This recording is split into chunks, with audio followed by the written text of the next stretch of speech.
यीशु प्रभु के नाम में हमारे सभी मसीह भाई बहनों को जय मसीह की। परमेश्वर का धन्यवाद है सुंदर समय के लिए। हम वचन के माध्यम से परमेश्वर से बात करेंगे।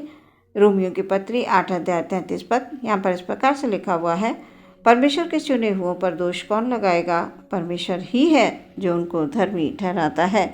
सुंदर वचन के लिए परमेश्वर का धन्यवाद। वचन के अनुसार परमेश्वर ने हमें दुनिया के अंधकार से बाहर निकालकर अपनी संतान होने का अधिकार दिया है, यानी ज्योति की संतान होने का अधिकार दिया है। हम सब ज्योति में होकर जब तक चलते रहेंगे कदाचित हम ठोकर नहीं खा सकते। शैतान चाहे कितनी ही योजना हमारे प्रति बनाए, लेकिन वो कभी भी सफल नहीं हो पाएगा, क्योंकि हम परमेश्वर के चुने हुए लोग हैं। हम परमेश्वर की निज प्रजा हैं, हम उसकी संतान हैं। प्रियो, परमेश्वर हमसे बहुत प्रेम करते हैं और परमेश्वर ने अपने प्रेम को इस तरह प्रकट किया कि अपने निज पुत्र यीशु को हमारे लिए इस संसार में भेज दिया कि हम उस पर विश्वास करें, और जो कोई उस पर विश्वास करेगा वो नाश नहीं होगा, अनंत जीवन पाएगा। प्रियो, आज कई बार लोग हमें सताने की कोशिश करते हैं, लोग हमारे अंदर कमियों को ढूंढते हैं, कहीं ना कहीं वो हमें गिराने की कोशिश करते हैं।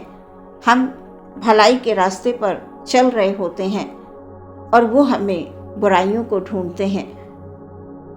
जब हम यीशु प्रभु के बारे में पढ़ते हैं प्रियो, जब वो इस संसार में आए, यीशु प्रभु में लोगों ने कमियों को निकाला। वो हमेशा अवसर ढूंढते थे कि प्रभु को किस तरह से फंसा लें। हमारे प्रभु को जब लोगों ने नहीं बख्शा तो हम तो मनुष्य हैं प्रियो। हमारा यीशु मसीह इस संसार में रहकर अद्भुत चिन्ह और चमत्कार दिखाते थे।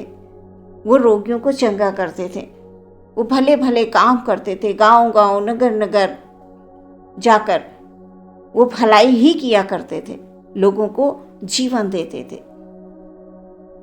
और उसके बदले में प्रियो, जो लोग उन पर विश्वास कर लेते थे वो उनके पीछे हो लेते, उनका जीवन बदल जाता था। वो पुरानी बातों को छोड़ देते थे, जो वो गलत काम, गलत विचार, गलत सोच वो रखते थे, वो सब कुछ छोड़कर प्रभु के पीछे हो लेते थे। अद्भुत अद्भुत कामों को उन्होंने अपने जीवन में देखा और वो बढ़ते गए, यीशु प्रभु में बढ़ते गए। लेकिन कुछ लोग उन पर सिर्फ दोष ही लगाया करते थे। वो यही ढूंढा करते थे कि कब हम किस तरह से यीशु प्रभु को फंसा लें। लेकिन हमारा परमेश्वर तो महान, वो इकलौता पुत्र बनकर इस संसार में आए। वो सर्वज्ञानी परमेश्वर, वो सब कुछ जानता। प्रियो, हम उस परमेश्वर की संतान हैं जिसने इस पृथ्वी की हर एक वस्तु को रचा है और उसी में से मनुष्य को बनाया है। और मनुष्य क्या है कि मनुष्य पर दोष लगाएगा? सो प्रियो, यदि कोई किसी भी प्रकार से आपको परेशान करने की कोशिश करता है तो आप चिंता ना करें, आप दुखी ना हो। कई बार हमारे सामने, हमारे आसपास ऐसे लोग होते हैं जो सिर्फ यही योजना बनाते रहते हैं कि कब किसको किस प्रकार से नीचा दिखाएं, किस प्रकार से उनको गिरा दें। और जो ऐसे लोग होते हैं प्रियो, जो ऐसे काम करते हैं, वो इसलिए करते हैं क्योंकि उनके पास परमेश्वर का प्रेम नहीं है। वो परमेश्वर को नहीं जानते हैं, वो परमेश्वर के प्रेम को नहीं पहचानते हैं। लेकिन हम तो परमेश्वर के जन हैं, परमेश्वर के लोग हैं। हम परमेश्वर के प्रेम को भली भांति जानते हैं, हम भली भांति परमेश्वर को पहचानते हैं। सो हमें उनके समान कोई भी ऐसा काम नहीं करना है जिससे हमारा परमेश्वर हमसे किसी भी प्रकार से नाराज हो जाए। हमें ऐसा कुछ भी नहीं करना है। हमारा परमेश्वर हमसे क्रोधित हो, हमें ऐसा कोई काम नहीं करना है, क्योंकि परमेश्वर का वचन ये कह रहा है कि परमेश्वर के चुने हुओं पर दोष कौन लगाएगा। जब परमेश्वर ने आपको चुन लिया है अच्छे कामों के लिए, एक सेवा के क्षेत्र में आपको खड़ा कर दिया है, परमेश्वर ने आपको बहुत सारी जिम्मेदारियां दे दी हैं, तो आप सिर्फ अपना फोकस उन पर रखिए। आप अपना फोकस उन लोगों पर मत रखिए, उन लोगों पर ध्यान मत दीजिए जो आपके अंदर कमियों को ढूंढने की कोशिश कर रहे हैं। यीशु मसीह ने क्या किया? यीशु मसीह पर लोग दोष लगाते रहे, क्या यीशु मसीह वहीं रुक गए? नहीं, यीशु मसीह तो अपने पिता की इच्छा को पूरा करने के लिए आए और उन्होंने अपने पिता की इच्छा को पूरा किया। अब परमेश्वर ने आपको अपने कामों के लिए खड़ा किया है, आपको चुना है। परमेश्वर के चुने हुए पर दोष कौन लगाएगा? वचन कह रहा है हमारा परमेश्वर ही है जो हमें धर्मी ठहराता है। सो अपने आप को परमेश्वर के हाथों में रखें कि परमेश्वर तूने मुझे इस काम को करने के लिए ये जिम्मेदारी मेरे हाथ में सौंपी है, मैं उसे करूँगा, अवश्य करूँगा। लोग मेरा क्या करेंगे? मेरा न्यायी तो तू है, न्याय करने वाला तू बैठा हुआ। सो कई बार प्रियो हमारे सामने ऐसी समस्याएं आ जाती हैं। सो कभी भी चिंता ना करें ऐसे लोगों के प्रति, बदले की भावना कतई न रखें और ना ही किसी भी प्रकार का बैर भाव मन में रखें। परमेश्वर हमें इस बात की इजाजत बिल्कुल नहीं देता है कि मन में हम बैर भाव रखें। हमारे मन में उनके प्रति भावनाएं गलत नहीं होना चाहिए, क्योंकि हम परमेश्वर की संतान हैं। परमेश्वर की संतान होने के नाते हमें वही करना है जो परमेश्वर चाहते हैं। परमेश्वर क्या कहते हैं? अपने सताने वालों के लिए प्रार्थना करो, उनको आशीष दो, उनको श्राप ना दो, बुराई के बदले बुराई मत करो। इस प्रकार से परमेश्वर हमसे कहते हैं। तो हम परमेश्वर की संतान हैं, हमारा न्याय करने वाला परमेश्वर है, वही हमें धर्मी ठहराने वाला परमेश्वर है, उसी ने हमको चुना है। हम लोगों की बातों पर क्यों ध्यान दें? उनके प्रति हमें सहानुभूति रखनी है जो हमें गलत बोलते हैं, जो हमें सताने की कोशिश करते हैं। हमें उनके लिए प्रार्थना करनी है प्रियो। उनका जीवन बदलेगा, समय आएगा, बदलेगा। हमारा काम है प्रार्थना करना। परमेश्वर ने हमें प्रार्थना करना सिखाया, परमेश्वर ने हमें अच्छे काम सिखाए हैं, इसलिए हम अच्छा करेंगे। हम बुराई के रास्ते पर कतई नहीं जाएंगे, क्योंकि शैतान मन में ऐसी बातें डालता है कि वो हमारे साथ बुराई कर रहे हैं तो हमें भी करना चाहिए, वो हमें कुछ गलत बोल रहे हैं तो हमें भी गलत बोलना। नहीं नहीं, हमें गलत नहीं बोलना है, बल्कि हमें चुपचाप रहना है, हमें चुपचाप वहाँ से हट जाना है। प्रभु यीशु मसीह क्या करते थे? उस जगह से हट जाते थे। आपको भी प्रियो यही करना है। जहाँ आप खड़े हैं, जहाँ पर आप कार्य कर रहे हैं, यदि आपको उस समय पर लगता है कि हमें वहाँ से हटना चाहिए तो ज़रूर आप हटें, क्योंकि जब बहुत सारी जहाँ बातें हो जाती हैं वहाँ गड़बड़ भी हो जाता है। सिर्फ अपने काम के प्रति फोकस रखें। परमेश्वर ने जो आपको काम दिया है आप उसमें मन लगाएं। परमेश्वर के चुने हुओं पर दोष कोई नहीं लगा सकता है, परमेश्वर ही है जो उनको धर्मी ठहराता है। हमारा चुनाव तो परमेश्वर की ओर से है और परमेश्वर की ओर से ही आप धर्मी ठहराए जाएंगे। मनुष्य की बातों पे कतई ध्यान न दें, तो फिर हमें मनुष्य की बातों से दुखी नहीं होना है।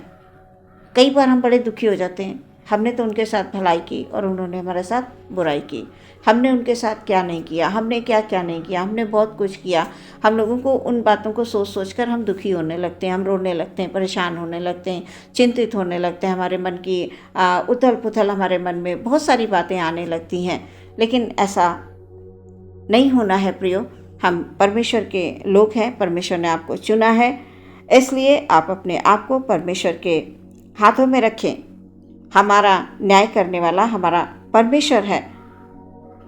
क्या हमारा जीवन मनुष्यों के हाथों में है? नहीं। तो हम उनकी बातों से क्यों दुखी हों? बिल्कुल भी नहीं। हमें दुखी होना है, किसी भी प्रकार से दुखी नहीं होना है। सब कुछ परमेश्वर के हाथों में है प्रियो। इसलिए हमेशा परमेश्वर की स्तुति करते रहिए, भलाई करते रहिए, क्योंकि आप बेहतर तरीके से सब कुछ कर सकते हैं और आप परमेश्वर के द्वारा इसीलिए चुने गए हैं। हर कोई हर काम नहीं कर सकता है। परमेश्वर को आपके विषय में पता है कि आप अच्छे से कर सकते हैं, आप सारी बातों को सही ढंग से रख सकते हैं। आपके हाथों में यदि परमेश्वर ने कोई जिम्मेदारी दी है तो वह आप संभालने के योग्य हैं, करने के योग्य हैं। यूं ही कोई ऐसे भले काम नहीं कर पाता है। इसलिए प्रियो, भलाई करें। जो आपको सता रहे हैं उनके लिए भी आप प्रार्थना करें। अवश्य ही आप और आपका परिवार परमेश्वर में आशीषित है और हमेशा आशीषित रहेगा। उन बातों से दुखी ना हो जो लोगों के द्वारा कही जाती हैं, बल्कि उन योजनाओं से आप प्रसन्न हो जो परमेश्वर ने आपके लिए बना कर रखी हैं। परमेश्वर कहते हैं, जो कल्पनाएं मैं तुम्हारे विषय करता हूँ उन्हें मैं जानता हूँ, वे हानि की नहीं वरन कुशल की हैं, और अंत में तुम्हारी आशा पूरी करूँगा। परमेश्वर है आपके लिए। आप चिंतित ना हो, परेशान ना हो बिल्कुल भी। सिर्फ आप वो करें जो परमेश्वर ने आपसे कहा है। वचनों को पढ़ें, विश्वास करें और नित्य आत्मा में बढ़ते जाएं। आपको परमेश्वर ने खड़ा किया है। वचन कह रहा है, परमेश्वर के चुने हुओं पर दोष कौन लगाएगा? परमेश्वर ही है जो उनको धर्मी ठहराता है। हम मनुष्यों की बातों पर ध्यान देकर हम दुखी होते हैं। इसलिए किसी भी बात की चिंता ना करें, किसी भी बात से दुखी ना हो। जो लोग दुख या तकलीफ देते हैं वो परमेश्वर के लोग नहीं होते हैं। उन्हें परमेश्वर के प्रेम के विषय में पता नहीं होता है, इसलिए वो ऐसा करते हैं। सो उनके लिए प्रार्थना अवश्य करें ताकि उनके जीवन भी आपकी प्रार्थना के द्वारा बदल जाए। परमेश्वर उनको भी सही दिशा दे, वो भी बुराई के रास्ते को छोड़कर सत्य के मार्ग पर चलने वाले बने। आमीन। हम प्रार्थना में जाएंगे। धन्यवाद, धन्यवाद, धन्यवाद, धन्यवाद, धन्यवाद पिता परमेश्वर। Hallelujah, hallelujah, hallelujah. अपने भाई बहनों को प्रभु आपके हाथों में समर्पित करते हैं। आज के वचन के अनुसार परमेश्वर पिता आपने उनको चुना है खुदाबंद। Hallelujah, hallelujah, hallelujah. और आपके चुने हुए पर दोष कोई नहीं लगा सकता है। हमारा परमेश्वर ही है जो हमें धर्मी ठहराता है। हालेलुया। ओ खुदाबंद, तू हमारा न्यायी है। Hallelujah, hallelujah, hallelujah. हम मनुष्य से क्यों डरें? Hallelujah, hallelujah. प्रार्थना करते हैं पिता, यदि किसी भी भाई बहन के घर में परमेश्वर पिता किसी भी प्रकार की कोई समस्या है पिता, आप जानते हैं। हालेलुया। उनकी हर एक समस्या यीशु मसीह के नाम में दूर होने के लिए हम प्रार्थना करते हैं पिता। यदि कोई बीमार है, यीशु मसीह के नाम से उनकी बीमारी को दूर होने के लिए हम प्रार्थना करते हैं। कोई किसी भी प्रकार के सताव में है परमेश्वर, हालेलुया, यीशु के नाम में हालेलुया, दुष्ट शक्ति का नाश हो। Hallelujah, hallelujah, hallelujah. हर एक बंधन यीशु के नाम में तोड़ दिए जाएं प्रभु जी। Hallelujah, hallelujah. प्रभु जी, हम सभी भाई बहनों के लिए प्रार्थना करते हैं पिता। उनके हर एक सोच, हर एक विचार को प्रभु जी आपके हाथों में देते हैं। हर एक चाल चलन स्वभाव को प्रभु आपके हाथों में देते हैं परमेश्वर पिता। हालेलुया। तुझ में होकर प्रभु जी हम सब चलते रहें और जीवन में आगे बढ़ते रहें प्यारे पिता परमेश्वर। हालेलुया। ओ खुदाबंद, प्रार्थना करते हैं। Hallelujah, hallelujah. हर एक जन के परिवार में तेरी आशीष, तेरी बरकत हो पिता। प्रार्थना यीशु के नाम से मांगते हैं, सुने ग्रहण करें पिता। आमीन।